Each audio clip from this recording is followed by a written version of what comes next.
ঘটনা তো আজকে থেকে 6 বছর আগে আমার মেলাগড় মোহনবুক শেখর নামে হ্যাডলোকে আমার বিয়ে হয়েছিল। বিয়ে হওয়ার পর থেকে আমার অত্যাচার করে তারপরে আমি বাপের বাড়ি গায়ে বসি এনে থাকি আজকে 4 বছর ধরে। আজকে 8 মাস আগে হের বাড়ি গিয়েছিলাম, যাওয়ানে আমার হ্যাঁ মায়েরা পিঠটা দিছে। দেওয়ানোর পরে আমি এদিকে আসলাম, আমরা এদিকে এমএলএর কাছে বিচার চাইছি। বিচার চাওয়ানে তাই না আমরা করছি যে এটা ঠিকভাবে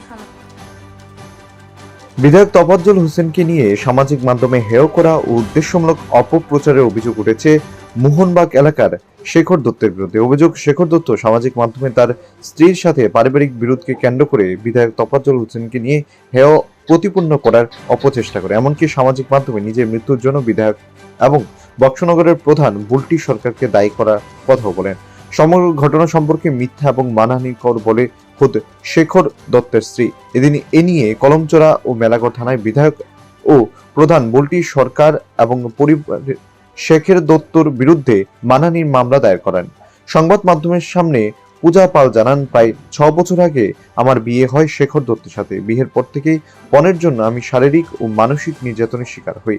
সে নিয়মিত মাদক সেবন করে এবং মাদক ব্যবসার সাথেও জড়িত।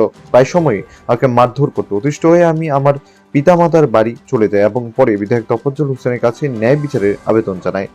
বাইট পূজা। এই ঘটনার রাজনৈতিক ও সামাজিক মহলে ব্যাপক চাঞ্চল্যকর পরিবেশ সৃষ্টি হয়েছে। স্থানীয়রা বিধায়কের প্রতি আস্থা প্রকাশ করে বলেন, কোনো নির্যাতিতার পাশে দাঁড়ানো অপরাধ নয়, বরং মানবিক দায়িত্ব। এই ঘটনায় প্রশাসনের পক্ষ থেকে প্রয়োজনীয় তদন্ত শুরু হয়েছে। এমএলএ আপনারা দুজন আসলেন? এমএলএ আপনারা কিছু কইছে, মানে খারাপ কিছু কইছে আমরা মেয়ের? আমরাও গেছি, মাইও গেছে আমরা লগে। তারপরে আমরা যাওনে কইছে এমএল তো আমার ক্লাসমেট কইছে ভালো দিব। তো বইছি, এরপরে আমি কইছে কি হইছে ভালো দিব, তুই কইলাম মায়ের ব্যাপার কনের পরে আচ্ছা ঠিক আছে, এটা আমরা বইয়া সার্ভিস করে দেব। তো এই ধরে আজকে যে একটা মোবাইলে আপনার জামাই, যে জামাই এমএলএর নামে বদনাম করছে, যে ইপটিজিং করছে আপনার মেয়ের, এমন কিছু আছে না? না, মেয়ের এমন কিছু নেই। মেয়ে তো আমাদের সাথে গেছে, মেয়ের খারাপ কথা বলে কইছে এমএলএ? না না, আমরার লগে গেছে এমএলএর লোক, এমএলএর কাছে মেয়ের খারাপ কথা বলবো কোন সময়? আমি গেছি আর বাবা গেছে, আমরা লগে গেছে, মানে খারাপ কথা ক্লাসমেট আর মামাটা না ভাগিনা যাইলে দিতান আর কত বালা কথা কয়, যাইলে কয় ভালো যে আছো বউ বউ বাগনি টাগনি দেখে খারাপ কথা। তখন তো আমরা এদিকে এমএলএ রাস্তার কাজ টাজ করতেছে ভালো, কাজ সবকিছু ঠিকঠাক আছে নাকি? ঠিক আছে। কি হচ্ছে ঘটনা? আজকে থেকে 6 বছর আগে আমার মেলাগড় মোহনবুক শেখর নামে হ্যাডলোকে বিয়ে হয়েছিল। বিয়ে হওয়ার পর থেকে তারা আমার শারীরিক মানসিক চর্চা করতো। আমার বাচ্চা পেটে এসে পরে তারা আমার 5 মাসের সময় এখানে দিয়ে দিছে আমার বাপের বাড়ি। দিয়ে দেওয়ানোর পরের থেকে তারা আর মানে আনে না। আমি কয়েকদিন পর যদি আইলে আমার শাশুড়ি মানসিকভাবে আমার অত্যাচার করে, তারপর আমি গেছিলাম। আজকে থেকে 1 বছর আগে আমার জামাই বাড়িতে এসে পরে 6 মাস আমরা ওইদিকে আসিলো থাইকা আমার মা বাবার কাছে 1 লাখ টাকা চাইছে। এটা না দেওয়ানোর পরে ওইখান থেকে আমার কাছে আমার ডিভোর্স দিয়ে পয়সা বাড়িতে বসে। বাড়িতে আমার ফোন করে আনছে, এখানে আনানোর পরে 15 দিন থাকার পরে আমার শাশুড়ি আমার গাড়িগুলো খোঁজ করে আমি বাড়িতে গেছি।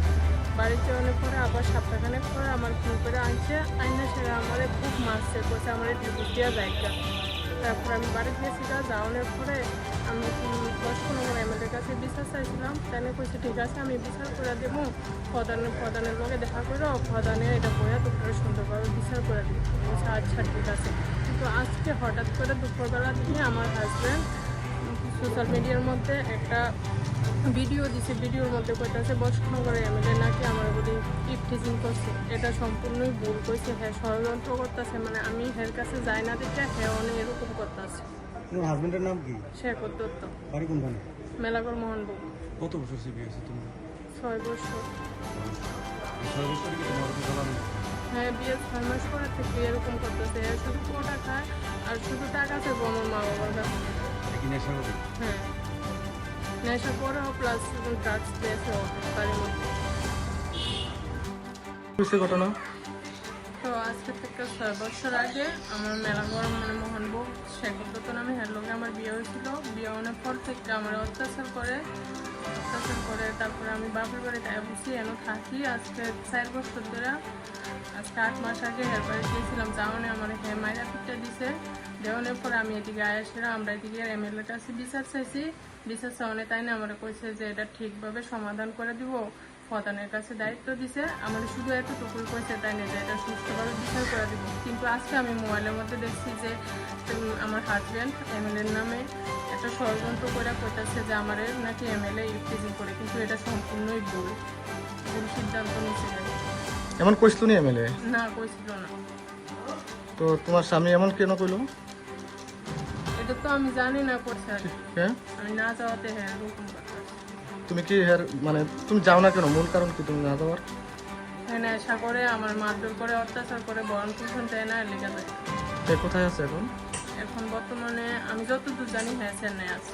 ওইখান থেকে এই ভিডিও হ্যাঁ, তোমার এমনি হুমকি টুমকি দেয়নি? আমার হুমকি টুমকি দিছিল বলতে আমার কতদিন কইছিল যাইতাম, মানে না যাইলে আমার ফ্যামিলির দ্বারা ক্ষতি করবো এরকম কইছিল আমার। এখন তুমি কি চাও?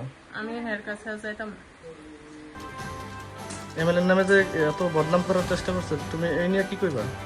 এটা তো সম্পূর্ণই ভুল কইছে হ্যাঁ। আমি চাই হ্যাঁ যাতে বিচার হোক। আজকে সকালবেলা আমি বস্কনগর এমএলএ নিয়ে একটা নিউজ করছিলাম, এটা আমার বাইর মিস্টেক হয়ে গেছে, তার জন্য আমি এমএলএর কাছে ক্ষমা প্রার্থী।